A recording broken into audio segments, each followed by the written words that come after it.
noite. Então, me chamaram aí, deram essa tarefa de trazer a palavra hoje. E aí, aquele movimento, né, de buscar um tema, buscar uma abordagem de palavra, né? Então, eu comecei a buscar nas atualidades, nas passagens que eu estava lendo. Então, orando a Deus, Deus foi me mandando sinais assim no dia a dia, né? Eu acho que isso acontece muito quando eu vou pregar. E aí, decidi trazer uma pregação temática, né? Muito temática em relação às coisas que nós estamos vivendo. Falar sobre a questão dos problemas, a questão dos nossos problemas, os problemas que as pessoas vivem, mais voltado para a questão da crise no mundo. E como isso está relacionado com a Bíblia. Como a Bíblia responde, o que a Bíblia tem a dizer sobre as crises. Então, eu gostaria de pedir que você abrisse a sua Bíblia lá em Gênesis 3. Gênesis 3, lá no 14.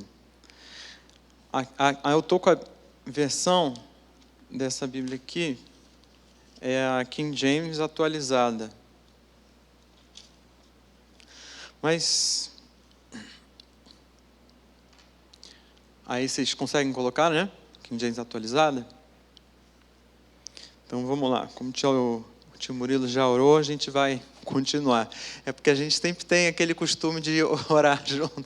Então aí o pessoal ora pela gente, depois a gente ora junto. Então vamos lá. Então, que Deus abençoe mesmo. Abençoe a nossa pregação. Então vamos embora. Então, Gênesis 3, vamos a partir do 14. Então, Yahvé Deus determinou a serpente: por que fizeste isso? És maldita entre todos os animais domésticos, e o és entre todos os animais selvagens. Rastejarás sobre o próprio ventre, e comerás do pó da terra todos os dias da tua vida. Estabelecerei inimizade entre ti e a mulher, entre a tua descendência e o descendente dela, porquanto este te ferirá a cabeça, e tu lhe picarás o calcanhar. Para a mulher, sentenciou o Senhor: multiplicarei grandemente o teu sofrimento na gravidez. Em meio à agonia darás à luz filhos. Seguirás desejando influenciar o teu marido, mas ele te dominará. Então voltou-se para o homem e ordenou: por que escutaste a voz da tua mulher e comeste da árvore que eu te proibia comer? Maldita é a terra por tua causa.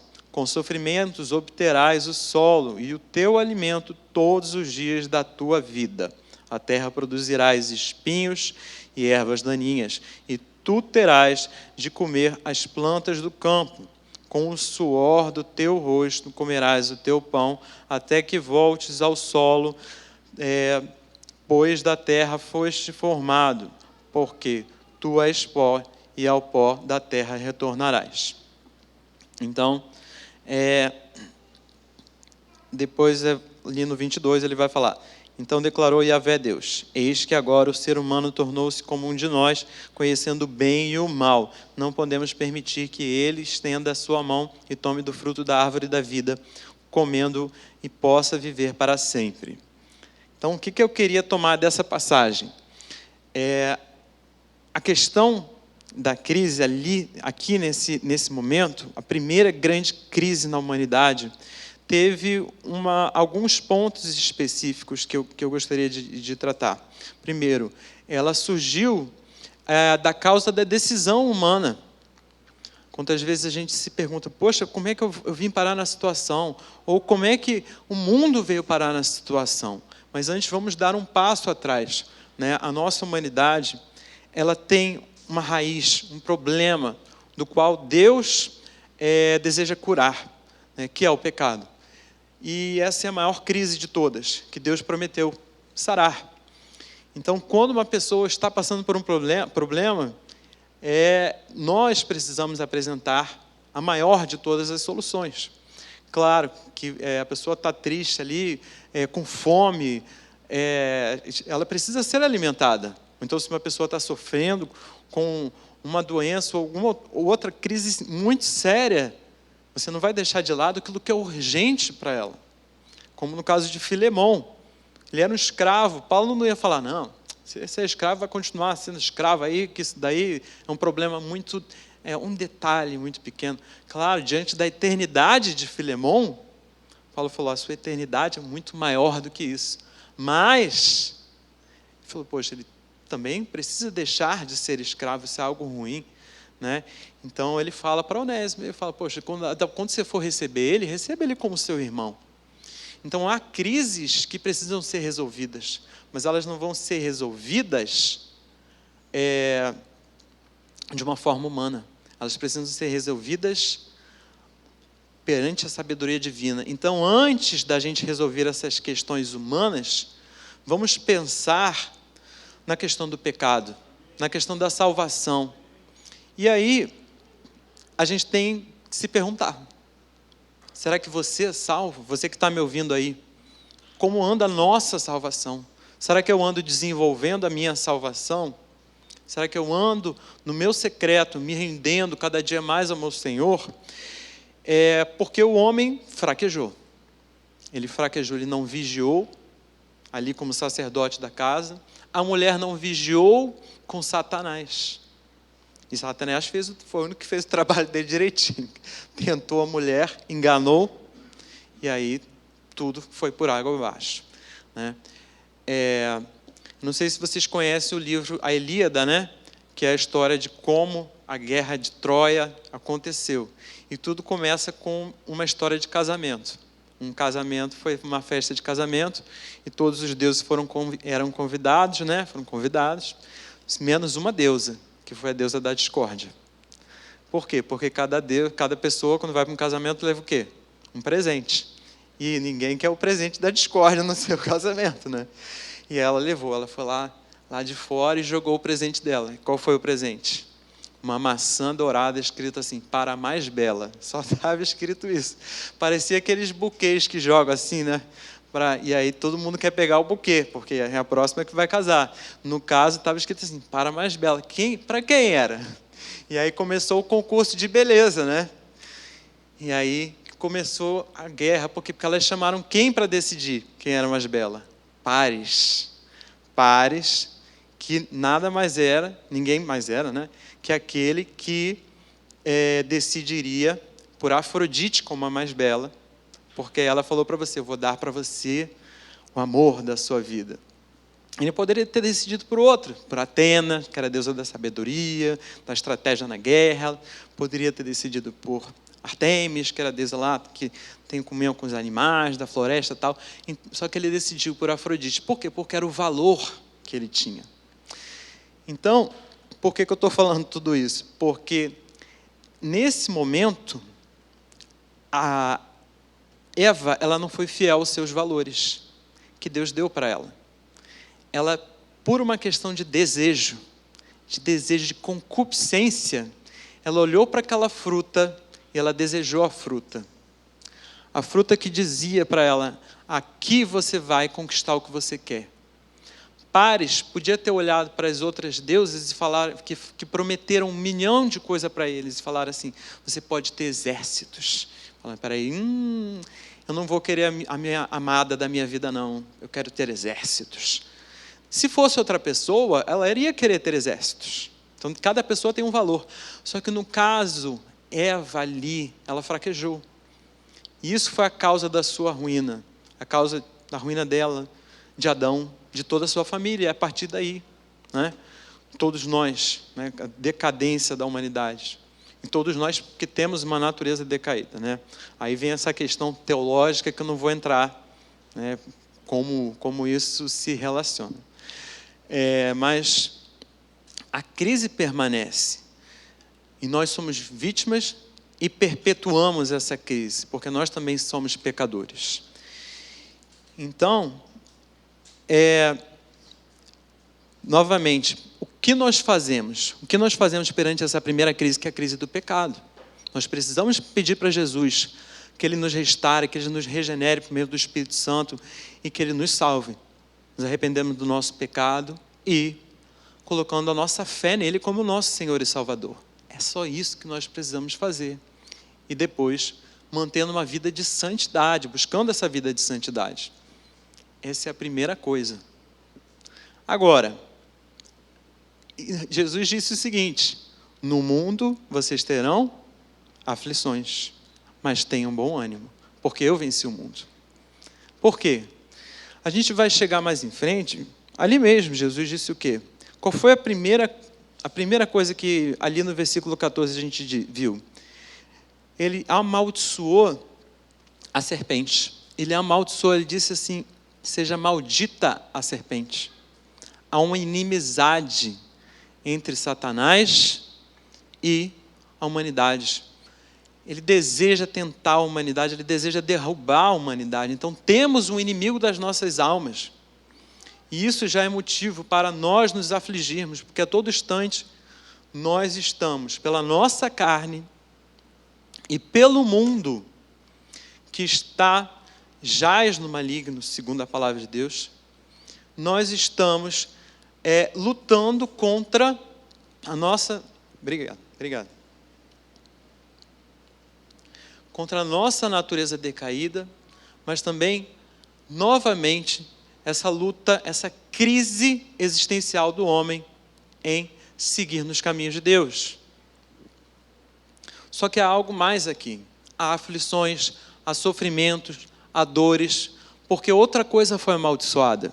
A terra foi amaldiçoada. Então, há coisas que não cooperam para que a vida seja fácil. O homem decaiu em sua saúde. O homem decaiu, a terra decaiu em sua cooperação para com o homem. Então, o trabalho não é mais tão fácil. A natureza agora produz abrolhos, terremotos ou tantas outras coisas que fazem mal ao homem. E aí você se pergunta, poxa, por que é tão ruim a vida? Porque existe tanto mal no mundo. A questão do mal é uma questão filosófica, mas a religião cristã é a única que promete, no final de tudo, aniquilar o mal. É a única, renovando a natureza. E essa promessa já foi dada por nós ali na cruz do Calvário.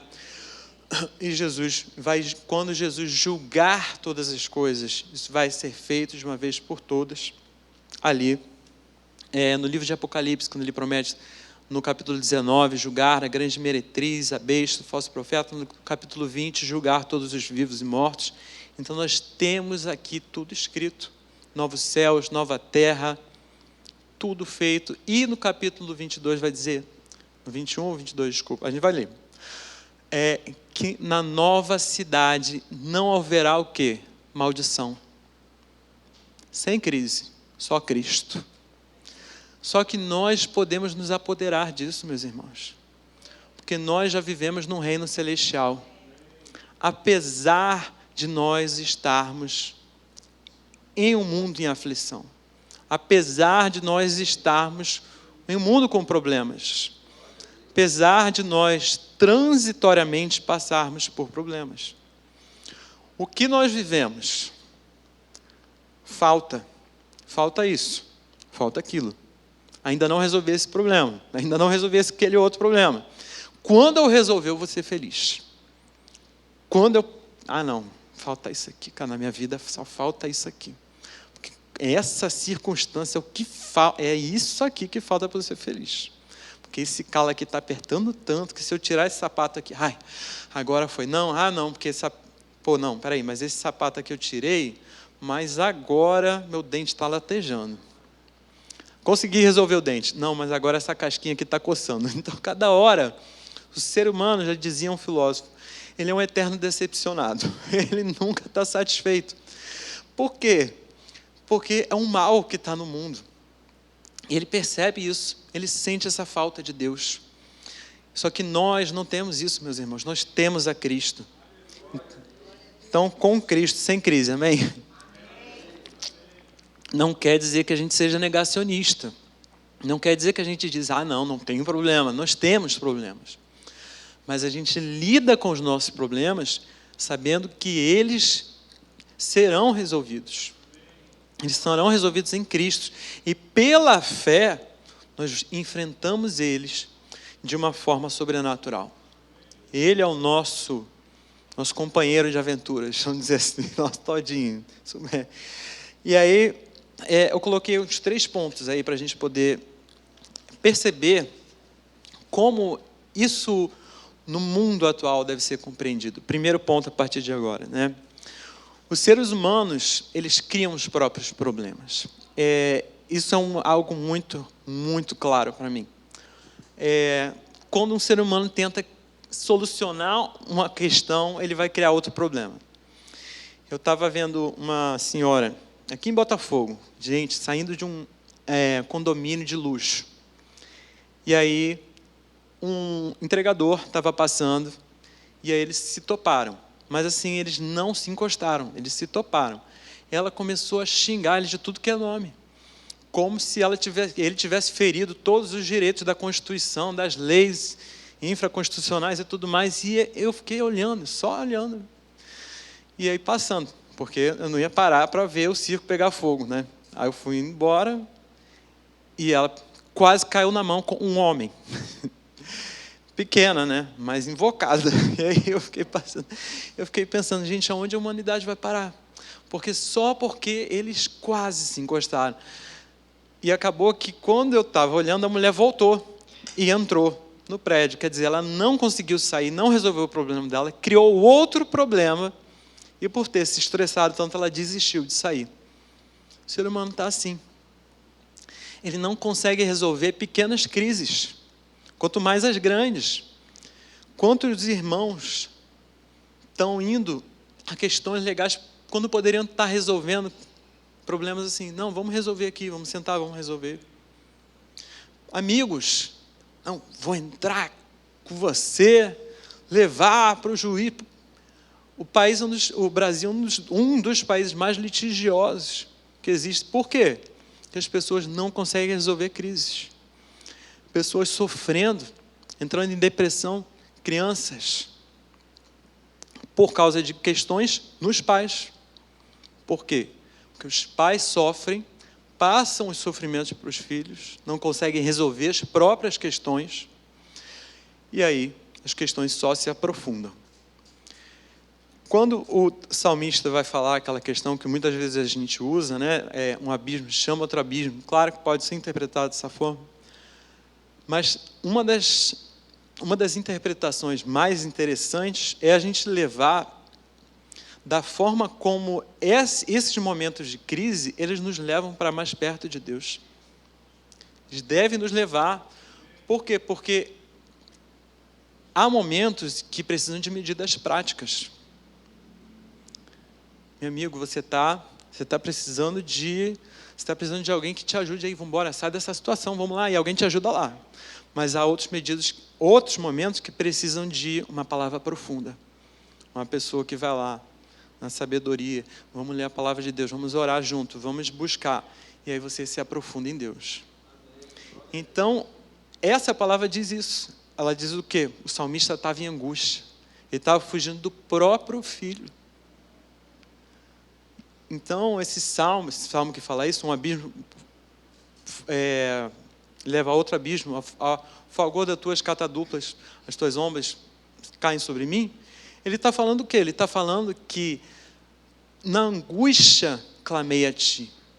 E o Senhor às vezes nem parece me acudir. Isso é crise. A gente não entende o que está acontecendo por causa do momento tão específico que Davi estava vivendo. Quantas vezes você já viu alguém ser perseguido pelo próprio filho, né? O filho que ele mais amava, o bibelô que ele criou ali, parecia ser perfeito, sem defeito nenhum físico ou intelectual, eu não sei o que mais, só que cresceu e virou um parricida. Acho que é parricida a palavra. Então, a crise é assim. As pessoas que vinham de fora, talvez viam o cenário se formar. Elas talvez deviam avisar, Davi, não vai dar certo. pega esse menino, dobra esse menino. Mas ele não dava ouvido. Ele não dava ouvidos. Então, eu não sei o que aconteceu, se Davi teve uma grande parcela, pequena parcela, se ele já devia ter algum grande desvio de caráter. Mas aí, quando ele foi consertar, já piorou. E é muitas vezes assim com a gente. Quando a gente tenta consertar do nosso próprio jeito, a gente acaba criando outros problemas. E quantas vezes a gente não tem visto isso hoje em dia? Pessoas tentando consertar problemas na política. Ali, nossa política, eu não vou ficar citando para as pessoas dizerem, é a favor, é contra, não sei o quê. Mas nos relacionamentos. E isso tudo só piora. Claro que o que falta é Jesus. O que falta é Cristo. Porque muitas vezes na política as pessoas não são movidas em crises pela compaixão. As pessoas são movidas muitas vezes pela cobiça, são movidas muitas vezes ou pelo ódio, ou são movidas por sentimentos humanos, que são sentimentos humanos, pecaminosos. Então a gente precisa nas crises ser movido por virtudes cristãs, que só podem ser geradas em nós pela graça de Deus. Então o que a gente precisa orar? Que Deus gere nos governantes, que Deus gere nessas pessoas que estão na ponta dessas crises, gere pela graça atitudes que vão solucionar essas crises, que vão solucionar não pela atitude, porque eles são os melhores, aquele ali é bom, viu? Aquele não, é porque é Deus que deu graça para ele trazer uma solução. É Deus, meu irmão, que vai solucionar a crise. Não é não é o outro, não somos nós, é Deus, é pela graça de Deus. Agostinho já falava isso. Se você agiu de forma boa, meu irmão, agradeça pela graça de Deus. Se você foi inteligente, agradeça pela graça de Deus. Porque que ser humano pode ser racional? Pensa nisso. Isso é um milagre. Então, esse é um ponto. O segundo ponto é como é difícil enxergar soluções na crise. Porque nós estamos vivenciando isso daí. Isso eu já falei. Mas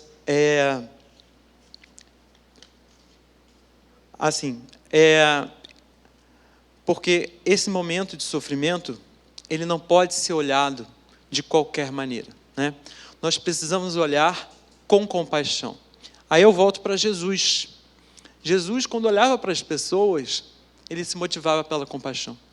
Ele olhava uma pessoa com a mão ressequida, aí os mestres da lei olhavam para ele, não, é sábado, você não pode curar, é sábado. Mas Jesus mostrava para eles a motivação de existir a lei. Era por causa das pessoas. Não era motivo vazio, não era oca. A lei não era oca em si. A motivação da lei era pelas pessoas. Era a purificação, a santificação ritual, ela vinha depois da santificação pessoal. Não adianta nada você ser santo pelo ritual, se você não for ser santo para o relacional. Porque o relacionamento com ele é que vem primeiro, e com o seu irmão. É por isso que Caim pecou. Porque Caim pecou contra o seu irmão. E aí o que aconteceu? Deus falou, você vai ser o quê? Vamos lá em Gênesis 4. Gênesis 4, 10. Que fizeste? Ouve, da terra o sangue do teu irmão clama contra mim. Portanto, agora és mais amaldiçoado que a terra. Agora és mais amaldiçoado que a terra que abriu a boca para tragar das tuas mãos o sangue de teu irmão. Quando cultivares o solo, este não te fornecerás mais da tua força, serás um fugitivo errante pelo mundo. É isso. Tentou solucionar o problema dele, falando assim, o problema é teu. É questão assim, agora você é problema meu, essa é a questão. motivado pelo ciúme. E quantos estão assim, achando que o outro é um problema, achando que o outro é um problema porque estão com ciúme, ou estão com sentimentos de cobiça, e aí criam novos problemas. E aí Abel foi contra o seu irmão, porque antes ele queria agradar a Deus. E Jonas, que era um pregador da palavra, queria agradar a Deus, mas pecou, porque não tinha compaixão, pelas almas de Nínive. E aí fugiu e se desviou de Deus. Então, em momentos de crise, meu irmão, a gente tem que se colocar no lugar do outro, por mais difícil que isso seja, por mais estranho que isso seja. E aí uma das coisas que eu gostaria de sugerir a vocês é fazer um exercício de imaginação, por mais que isso pareça doloroso e estranho. Neemias, quando estava lá, no bem bom, lá na casa do rei, ele fez um exercício muito necessário. Falaram para ele, olha, o negócio lá em Jerusalém não está bom. Ele orou e Deus deu um dom para ele, de visualizar como estava Jerusalém. As pessoas descreveram para ele, por mais que fosse um cara, um poeta, ninguém mostrou para ele um vídeo, ninguém mostrou para ele um áudio, ninguém mostrou, não tinha na época, né? Esses vídeos que passam, ele fez um exercício imaginativo, de se colocar no lugar daquelas pessoas. E o que isso levou ele a fazer? Ele orou, ele clamou por aquele povo. E esse clamor levou ele a ir lá e reconstruir todos aqueles muros. Então, ele, Zorobabel e Esdras foram as pessoas que se colocaram no lugar daquelas pessoas exiladas. E isso é necessário para que a gente possa trabalhar com aqueles que estão em crise. As pessoas que sofrem, as pessoas que estão passando por tribulações. Para que a gente não olhe para eles distante, fale assim, você precisa disso aqui. A minha opinião sobre isso aqui é isso aqui. Né? Como muitos guerreiros de teclado hoje em dia, né? Que têm a opinião certa sobre tudo, e aí os outros que estão do outro lado são os errados. Mas a gente não tem que ser assim, meus irmãos. A gente precisa fazer esse exercício imaginativo, vamos dizer assim, de fechar os olhos e falar, Deus, me dá um dom. O dom de me colocar no lugar daquela pessoa, saber o sofrimento que ela está passando, para que eu possa interceder como se eu estivesse naquele lugar. Eu acho que a tia Marcelene conseguiu chegar lá. Porque para ela conseguir buscar estar com tanto desejo de estar lá no povo árabe, ela conseguiu esse dom. É um dom que só pode vir de Deus. Então, é um povo que está em crise. Mas há pessoas em crise aqui perto também.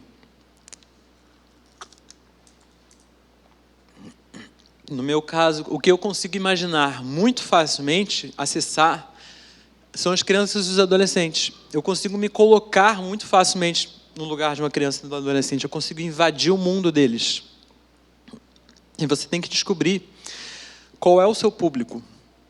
Para quem Jesus chamou você. Porque lá fora há um mundo em crise.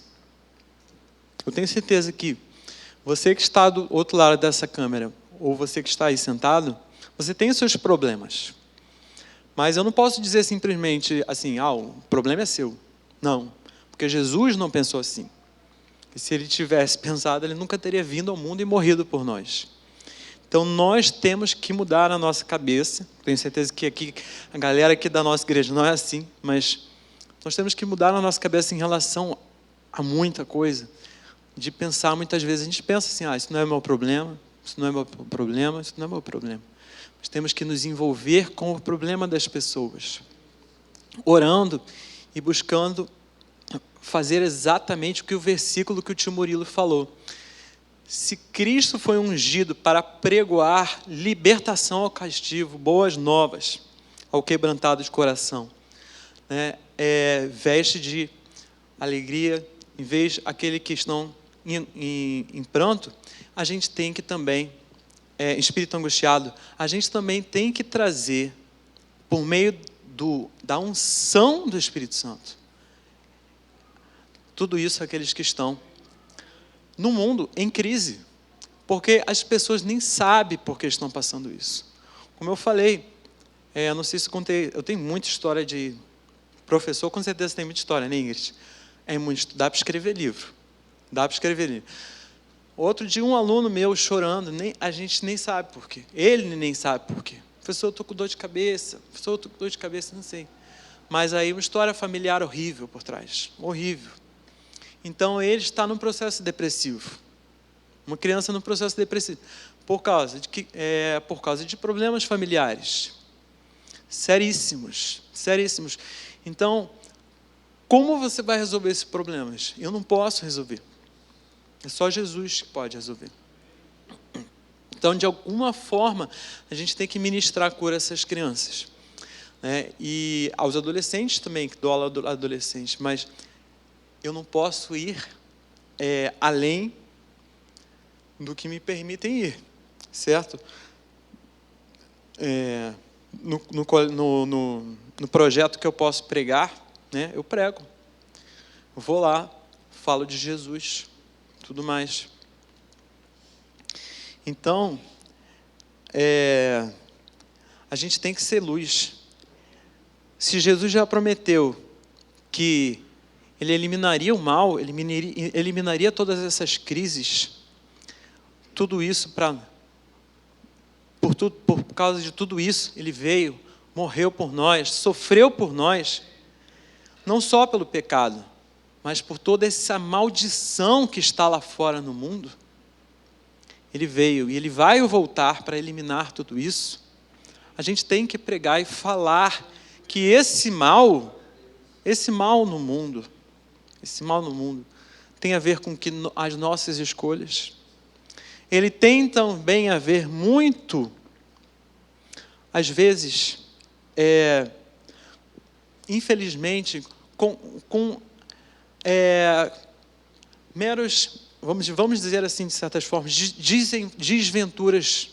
desventuras, porque às vezes a pessoa está lá e ela não tem muito a ver com o que está acontecendo. Só que o mal existe no mundo. Então vamos dizer assim, 3 buracos na rua. Uma pessoa está andando, ela vê que tem uma placa, ela continua andando, ela cai no buraco. Ela tem uma culpa de ter caído naquele buraco. Uma outra pessoa está andando, ela é empurrada no buraco, ela não tem culpa de ter caído no buraco. Agora, terceiro caso, uma pessoa está andando, aí ela vê que uma pessoa vai cair, ela, não, pera aí, não cai. Empurra outra pessoa e por ela ter empurrado a outra pessoa, ela cai. Essa terceira pessoa caiu por quê? Porque ela foi justa. Então, assim, esses 3 casos existem na Bíblia. O primeiro caso a gente já falou. O segundo caso, inúmeros casos, por exemplo, o povo de Israel caindo como patinho, muitas vezes, nos reis que erravam, caía junto. Né? Tinham seu parcela de culpa, mas muitas vezes caíam. E o terceiro caso, Jó, por exemplo, ele sofreu porque foi justo. Você já viu uma pessoa sofrer porque foi justo? Jesus, ele veio ao mundo para sofrer. Então, o sofrimento não é necessário. Você vê uma pessoa sofrendo, você fala, não, fez alguma coisa. Ou então as pessoas veem o mal no mundo e falam, não pode ter sofrimento associado à bondade, impossível. Não é assim, meu irmão. Não é tão simples. O sofrimento ele tem camadas. Então a gente tem que pensar como as coisas no mundo, elas não se associam assim de forma dicotômica como as pessoas olham lá fora. A gente tem que entender de forma mais complexa, assim, detalhada, delicada, cuidadosa. E Deus tem uma solução para tudo isso. Deus é analítico. Ele é certeiro. E quando Ele for aniquilar o mal, Ele vai de uma vez por todas. E na cruz Ele já foi pronto. Ele falou, toda a maldição aqui, todo mal. E Ele vai julgar todas as coisas. toda a nação, o posicionamento. A gente tem que ter muito cuidado com as nossas palavras. Não julgar precipitadamente. Cuidado, meus irmãos, com as palavras. Vamos agir na crise pela compaixão, pelo amor, não por cobiça, com humildade. Amém, meus irmãos? E principalmente em relação àqueles que estão perdidos, porque eles não sabem distinguir a mão esquerda da mão direita, mas nós sabemos. E o principal, queria deixar aqui. Temos fé que por mais que nós passemos por problemas, por mais que nós tenhamos falta, Cristo nos supre em todas essas coisas. Veja, tudo isso é um mero detalhe. Tudo isso é um mero detalhe. Jó passou por dificuldades. Mas depois o que aconteceu com ele? Ele viu a Cristo. Ele viu a Cristo e aí tudo isso. Nada mais importou. Aí depois ele teve em dobro, tudo bem, teve. Mas para ele, eu acho que nada disso mais importava. Tudo que importava foi ele ter visto a Deus, contemplado a Deus. E é isso que importa. Se você é Lázaro, se você é o rico, se você teve pouco ou muito na sua vida, isso é um detalhe. Isso é um detalhe. Claro que, poxa, sofrer na vida é ruim, mas há uma beleza que glorifica a Deus em tudo isso quando você é fiel no pouco. E Deus sobre muito te colocará. Amém? Vamos orar. Deus, nós queremos te agradecer por esse momento, Senhor, de pregação da palavra, Senhor. Queremos te pedir, Senhor, que o Senhor possa colocar sobre cada um de nós o compromisso, Senhor Jesus, de ter um coração, Senhor, como o coração de Neemias, Senhor, como o coração de Esdras, como o coração de Jesus, Senhor Jesus, de ser humilde, Senhor, de saber se colocar, Senhor, no lugar do outro, Senhor Jesus, como o coração, Senhor Jesus, de todos aqueles heróis, Senhor, da fé, Senhor Jesus, que depositaram a fé em Ti, Senhor, e não um coração soberbo, Senhor Jesus, que durante a crise, Senhor Jesus, cai, que durante a crise, Senhor Jesus, coloca, Senhor, os olhos, Senhor, na poderosa mão, Senhor, que o homem pode ter, Senhor, em feitos humanos, Senhor, que conquistam, mas depois, Senhor, criam outros problemas para si, Pai. Que nós possamos saber, Senhor, que o Senhor é a solução definitiva para os nossos problemas, Senhor. Possamos saber que o Teu nome, Senhor, é a solução para nossos problemas, Senhor Jesus. Que possamos saber que Tu és, Senhor, o nosso refúgio, o nosso baluarte, Senhor Jesus. Que nós possamos crer em Ti, Senhor, para a salvação da nossa casa, para a salvação do Rio de Janeiro, Senhor, do Brasil, Senhor, e de todo o planeta, Senhor. Em nome de Jesus nós pedimos, Senhor, já te agradecemos, Senhor, por essa palavra, Senhor. Em nome de Jesus, amém e amém.